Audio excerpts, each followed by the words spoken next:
શું તમે જાણો છો કે આ દુનિયાનું સૌથી મોટું નુકસાન કયું છે? ના, તે પૈસા નથી, સમય મફત છે પણ અમૂલ્ય છે. તમે પણ આજનું કામ કાલ ઉપર છોડતા હો ને તો આ વિડીયો ખાસ તમારા માટે છે. એક એવી તક જે પાછી ફરી ક્યારેય ન આવી. જાણો રાજા અને તેના આળસુ માણસની રોમાંચક વાર્તા. તો વાર્તાની શરૂઆત કરીએ. એક સુંદર મજાનું ગામ હતું. તેમાં ગોપાલ નામનો એક યુવાન રહેતો હતો. ગોપાલ ખૂબ જ હોશિયાર હતો, પણ તેની સૌથી મોટી નબળાઈ હતી તેની આળસ. તે આજના કામ પણ આવતીકાલ ઉપર ટાળતો હતો.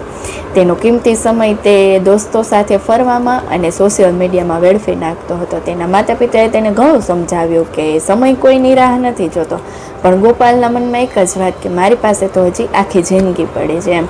અને તે પોતાના દરેક કામમાં બેદરકારી રાખતો અને તેનો કિંમતી સમય બરબાદ કરી નાખતો. હવે આ ગોપાલની મુલાકાત એક દિવસ એક સંત સાથે થાય છે. હવે આ સંતે ગોપાલની બેદરકારી જોઈ અને તેને એક નાનકડી વાર્તા સંભળાવી. હવે આ વાર્તાએ ગોપાલની આખા જીવન જીવવાની રીત બદલી નાખી. આ વાર્તા હતી રાજાના ખજાના અને તેના આળસુ માણસની. સંતે ગોપાલને વાર્તા કહેવાની શરૂઆત કરી કે એક રાજ્યમાં તેનો રાજા ખૂબ જ ઉદાર હોય છે. તેના ગરીબ માણસો પ્રત્યે તેને ખૂબ જ દયા હોય છે. ત્યારે તે રાજા એક દિવસ ચક્કર મારવા નીકળે છે ને તો તેને એક ગરીબ આળસુ માણસ દેખાય છે. હવે રાજા ગરીબ માણસને એવું કહે છે કે તારી પાસે આજના દિવસમાં, મતલબ કે આજના સૂર્યાસ્ત સુધીનો ટાઈમ છે. તું મારા ખજાનામાંથી તારે જે પણ જોઈએ, હીરા ઝવેરાત પૈસા, તું જેટલું પણ લૂંટી શકે ને, જેટલું પણ લઈ શકે ને એટલું લઈ લે, પણ શરત એ છે કે આજના સૂર્યાસ્ત પહેલાં. હવે આ ગરીબ આળસુ માણસ ખૂબ જ ખુશ થઈ જાય છે.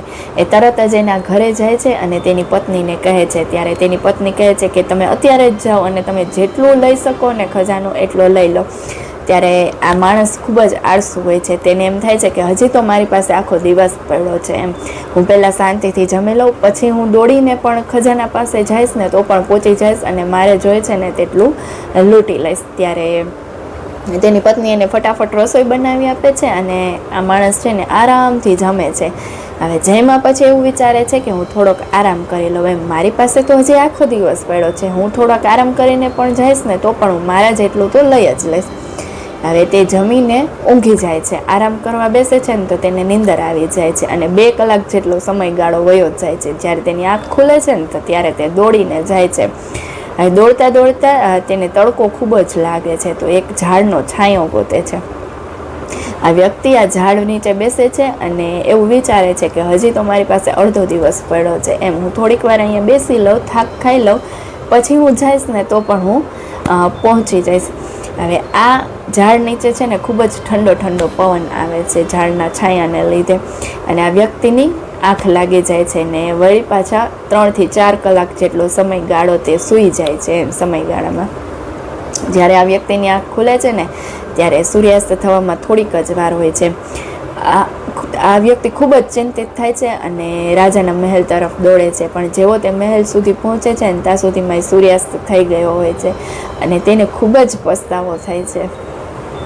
આ વાર્તા સાંભળીને ગોપાલ સ્તબ્ધ થઈ જાય છે અને તેને પોતાને પણ સમજાય છે કે પોતે પણ તે આળસુ માણસ જેવો જ છે જે આવતીકાલના ભરોસે પોતાનું ભવિષ્ય વેડફી રહ્યો છે. હવે ગોપાલને સમજાય છે કે સમય એ જ સાચું ધન છે એમ. એકવાર ખોવાઈ ગયેલા પૈસા પાછા મળી શકે છે પણ ગયેલો સમય પાછો ક્યારેય નથી આવતો એમ. ગોપાલને સમજાય છે કે નાની આદતોનું જીવનમાં કેટલું મહત્વ હોય છે એમ. કે દરરોજની થોડી થોડી મહેનત ભવિષ્યની સફળતાનો પાયો છે. આજનું કામ આજે જ એમ. કે જે લોકો કામ ટાળે છે ને સફળતા પણ તેનાથી દૂર ભાગે છે. જો તમે વિદ્યાર્થીઓ કે નોકરી કરતા યુવાન, એક વાત ખાસ યાદ રાખજો કે સમય અમૂલ્ય છે. તેને ખરીદી શકાતો નથી પણ તેનો ઉપયોગ જરૂર કરી શકાય છે. ને જો એકવાર આ સમય ખોવાઈ જાય છે ને તો પાછો ગમે તેટલો પસ્તાવો કરતા તે પાછો ક્યારેય મળતો નથી. જો આ વાર્તા તમારા હૃદયને સ્પર્શી ગઈ હોય ને તો લાઈક કરો, તમારા મિત્રોને વધુને વધુ શેર કરો અને સબસ્ક્રાઈબ કરો અને કોમેન્ટમાં જય શ્રી કૃષ્ણ લખવાનું ભૂલતા નહીં.